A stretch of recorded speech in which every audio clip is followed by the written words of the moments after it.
Hey everybody, this is a quick video in case you have an LG G8X smartphone and you need to do a hard reset on it and the screen is locked and you don't have the pin, so you're stuck. We can actually bypass that and it will actually delete the pin. But if you're ready to do that, it's pretty easy to do. All you need to do is first you need to turn the phone off, which you can't do it without the pin code. So what you need to do is you just need to press and hold the power and the volume down button over here. And just keep holding it down, ignore everything that happens until the phone turns off. And then just keep holding, don't let go until the LG icon comes back on the screen. As soon as the icon comes back on the screen, you're going to release and then immediately press again and hold the power button. And by doing that, that will open up this recovery screen. If it doesn't work the first time, you might need to try it a couple times.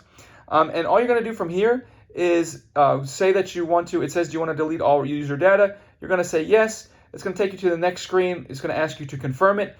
You say yes, and then the phone will wipe everything off the phone, restart as a brand new phone.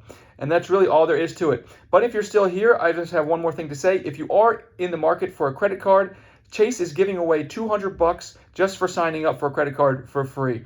I have a link in the description if you're interested.